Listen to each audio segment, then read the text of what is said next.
नमस्कार, the wire देख रहे हैं आप। महिला पहलवानों के आंदोलन को 25 दिन का वक्त पूरा हो चुका है। लगातार वो अपनी मांगों को लेकर जंतर मंतर पर बैठी हुई हैं, लेकिन अभी भी केंद्र सरकार की तरफ से बृजभूषण शरण सिंह पर कोई भी कार्रवाई नहीं हुई है। इस वक्त बात करने के लिए हमारे साथ मौजूद हैं चंद्रशेखर आज़ाद जी। सर, 25 दिन हो चुके हैं, कैसे देखते हैं आप इस आंदोलन की रूपरेखा को? अब कितने दिन हो गए? 25।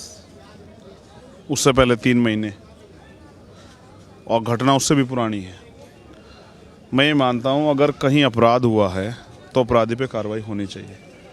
और भारतीय संविधान ये कहता है कि न्याय सबका जन्मसिद्ध अधिकार है। उसी भारत में और तमाम स्टेट की सरकारें हैं, सेंटर की सरकारें, एजेंसियां हैं, पुलिस है, सबकी मौजूदगी में भी अगर अपराधी खुलेआम घूमें और 24-25 दिन तक देश की राजधानी की सड़कों पे वो बेटियां, आम बेटियां नहीं, वो बेटियां जिन्होंने ओलंपिक जिन्होंने रिप्रेजेंट किया देश को, उनका नाम रोशन किया, अगर उनको बैठना पड़ रहा है तो ये सारी बातें स्पष्ट कर देते हैं कि जो सरकारें बैठी हुई हैं वो निकम्मी हैं, उनकी कानून व्यवस्था कमज़ोर है और अपराधियों को सत्ता का संरक्षण है।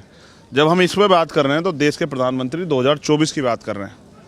हम उनसे कह रहे हैं कि कल हमने उनसे कहा कि आंदोलन को 24 दिन हो गए, वो कह रहे हैं देश 2024 का चुनाव लड़ना है। जिन प्रधानमंत्री को जब ओलंपिक चल रहा था वो यहीं से फ़ोन करके बेटों का हौसला बढ़ाते थे, आज चंद किलोमीटर पे जो बेटियां बैठी हैं, रो रही हैं, उनके साथ अन्याय हो रहा है, दुर्व्यवहार हो रहा है, आज एक शब्द नहीं निकल रहा है। तो ये स्पष्ट करता है कि देश के प्रधानमंत्री, भारत के प्रधानमंत्री बेटियों की सुरक्षा कवच नहीं, वो बीजेपी के प्रचार मंत्री है। ऐसे समय में उन्होंने 25 रैलियाँ कर्नाटक में की जब बेटियाँ यहाँ संघर्ष कर रही थी।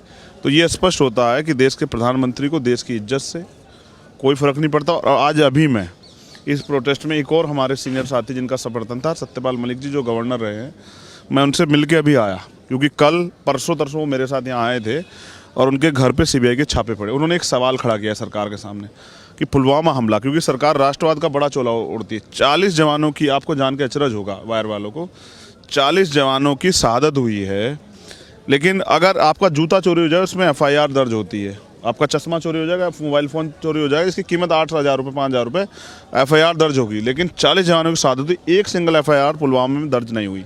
क्यों नहीं हुई? उसकी जांच क्यों नहीं हुई? क्या शहीदों का, क्या वीर जो जवान है उनकी ज़िंदगी कोई मोल नहीं है? इसका जवाब सरकार को देना पड़ेगा। और अगर वो हक के लिए सवाल उठा रहे हैं तो उनको CBI द्वारा, ED द्वारा डराने का काम किया जाए। मैं इनको विश्वास दिला गया हूँ कि आप अकेले नहीं है, पूरा किसान का मेरा कौम आपके साथ खड़ी है, आप सच्चाई की आवाज़ को उठाते रहें। इतने बड़े काफिले में एक जो गाड़ी बुलेट प्रूफ नहीं थी, उसी में जाके गाड़ी जो है ब्लास्ट होता है। ये स्पष्ट करता है कि ये पूरी कॉन्स्पिरेसी है।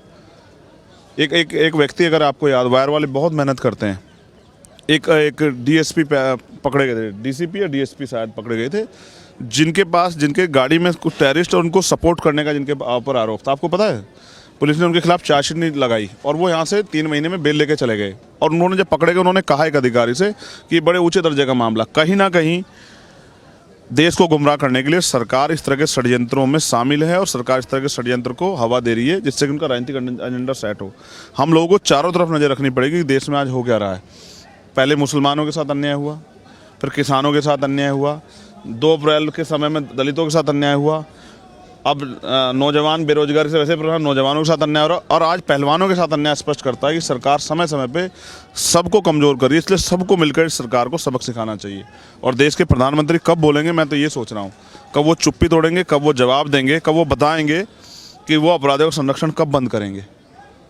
ये पहली बार ऐसा हो रहा है कि अपराधियों को के समर्थन में पंचायत हो रही है। पिछले इसी सरकार में हमने देखा, चाहे वो उन्नाव वाले हों या हाथरस वाले हो, अब या ये हमारे ये वाले नेताजी, सबके समर्थन में पंचायतें हो रही हैं।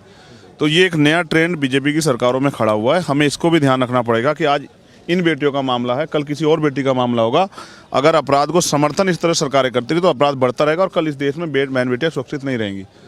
इसलिए हमारी लड़ाई ज़मीन पर चलती रहनी चाहिए। और ये लड़ाई आज इसलिए चल रही है कि और किसी बेटी के साथ ताकतवर व्यक्ति ऐसा ना करे। सत्यपाल मलिक जी ने पुलवामा वाला जो पूरा घटना प्रकरण है वो द वायर के साथ इंटरव्यू में सबसे पहले इसको उजागर किया था। मैंने वायर पे जी, और मैं वापस इस आंदोलन पर आना चाहता हूँ। जैसे कल जो पहलवान है वो बंगला साहिब गुरुद्वारे पर गए, आज उनकी तैयारी है राजघाट जाने की महात्मा गांधी के समाधि पर। तो जिस तरीके से ये मार्च निकाले जा रहे हैं, क्या इससे सरकार पर कोई दबाव पड़ेगा एक्शन लेने के लिए? देखिए, मैं ये बात बताना चाहता हूँ, बेसिक हो क्या रहा है ना, कुछ मीडिया को जो इनको रीड नहीं है वो इस आंदोलन को कमज़ोर करने का काम कर रहे हैं, इसके खिलाफ उल्टी दी बातें चला। सरकार का एक एजेंडा हमने देखा है, पहले वो जब भी कोई प्रोटेस्ट अपने हक के लिए आता है वो कहते हैं, वो पहले उनकी जाति का बताते हैं आंदोलन, फिर वो धर्म का बताते हैं, फिर वो उसमें टुकड़े गैंग पता नहीं कौन कौन से गैंग लेके आते हैं, फिर अपने लोग भेजा के उल्टे दिन नारे लगाते हैं, फिर उसके खिलाफ जो है ना उससे मीडिया के जरिए कि ट्रेंड बनवाते हैं कि यहाँ तो गलत लोग हैं। इन सब के पार के बाद आंदोलन शुरू होता है। ये आंदोलन भी लगभग उस सीमा को पार कर गया। अब इसमें जन समर्थन जुट रहा है। पहलवान क्यों जा रहे हैं? वो जनता के बीच में जा रहे हैं कि जब हम इस देश के सम्मान के लिए लड़ रहे थे तब तो हमारे लिए तालियां बज रही थी। आज हम अपने अधिकार और सम्मान के लिए और बेटियों के सम्मान के लिए लड़ रहे हैं, तो देश हमारे साथ क्यों नहीं खड़ा हो रहा है? तो सच ये है कि जनता में बहुत गुस्सा है। प्रधानमंत्री जी को और बीजेपी का ट्रेंड रहा है कि ये बहुत दूर जाके हारना पसंद करते हैं, नज़दीक से नहीं हारते हैं। ऐसा हमने किसान आंदोलन में देखा। 13 महीने बाद प्राइम मिनिस्टर को माफ़ी मांगनी पड़ी। अब जैसे जैसे चुनाव नज़दीक आएगा ना और आंदोलन खड़ा रहेगा तो सरकार अपने आप जो है ना पीछे हट जाएगी। अभी सरकार इसलिए क्योंकि चुनाव नहीं है। अभी ये जो साइड इफेक्ट हुआ है ना, ये जो कर्नाटक वाला, ये इन्हीं घटनाओं की वजह से हुआ। जनता देख रही है। भाई कर्नाटक की महिला आपको क्यों चुने? आपने वोटर ट्रेंड देखा कि 60% ज़्यादा महिलाओं ने विपक्ष को वोट किया, क्योंकि उनको देख रही हैं कि जब जिस देश में देश की बेटियों के साथ जो ओलंपियन है उनके साथ ऐसा हो रहा है, उनको न्याय नहीं मिल रहा, तो हमें कहाँ मिल जाएगा सरकार में न्याय? धीरे धीरे ये ट्रेंड जो है ना जनता ख़त्म कर देगी। ये लोकतंत्र, इसमें जनता के अंदर सब जा सकती है। तो वोट की चोट से भी जनता इस ये अन्याय का जवाब आने वाले समय में देगी। हम किसान का मेरे हम भूलते नहीं हैं। किसान अपने नुकसान और अपने फ़ायदे को और फ़ायदा करने वाले और नुकसान करने वाले को सबको याद रखता है। और डॉक्टर अंबेडकर का वो कोट जिसको आप कह रहे हैं ना कि संविधान कितना भी अच्छा क्यों ना हो, उसको चलाने वाले हाथ अच्छे नहीं होंगे, उनकी नीयत अच्छी नहीं होगी, उनकी नीति अच्छी नहीं होगी, तो अंततः संविधान बुरा साबित होगा। ये बात इसी सोच के लोगों के लिए बाबा साहब अम्बेडकर ने कही थी कि जब ऐसे लोग सरकार में बैठ जाएंगे जो तय कर लेंगे कि हमें न्याय नहीं देना, हमें अपराधियों का संरक्षण करना है, तो संविधान को कमज़ोर माना जाएगा। लेकिन मैं फिर आपसे कह रहा हूँ, अगर आपको याद हो तो राम रहीम को याद कीजिए, आपको याद हो तो संत रामपाल को याद कीजिए, आपको याद हो तो आशा राम को याद कीजिए, हैं?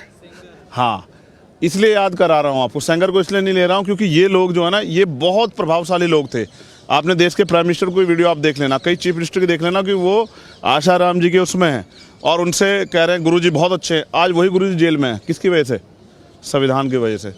हर ताकतवर आदमी याद रखे कि भारत में लोकतंत्र है और जब तक डॉक्टर अंबेडकर का संविधान है तब तक आप चाहे किसी कुर्सी बैठे हों, जब समय आएगा और कानून के अंडरटेकिंग आ जाओगे तो फिर सज़ा मिलेगी।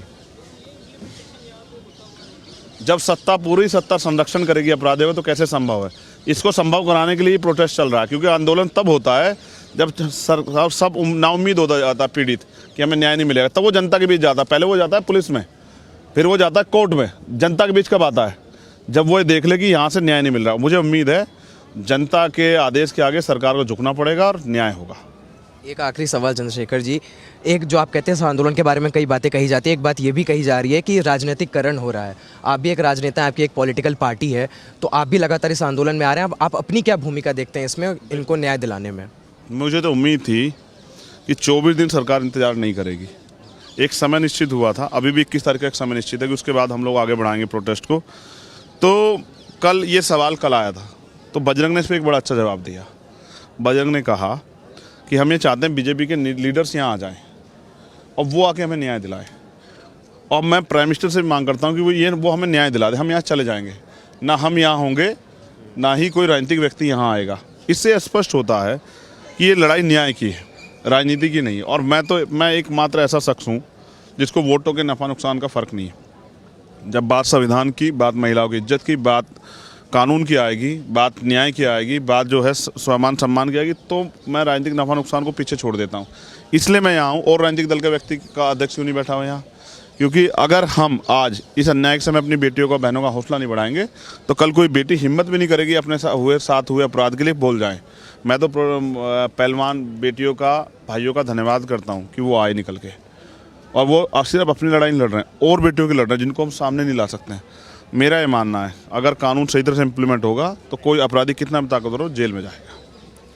तो महिला पहलवानों के आंदोलन पर आप सुन रहे थे चंद्रशेखर आज़ाद जी को। इसी तरह जुड़े रहें खबरों के साथ द वायर पे। धन्यवाद। द वायर के और वीडियोस देखने के लिए सब्सक्राइब करें और बेल आइकन पर क्लिक करें। स्वतंत्र पत्रकारिता की आर्थिक मदद करने के लिए डिस्क्रिप्शन में दिए गए लिंक पर जाएं और अपनी राशि चुनें।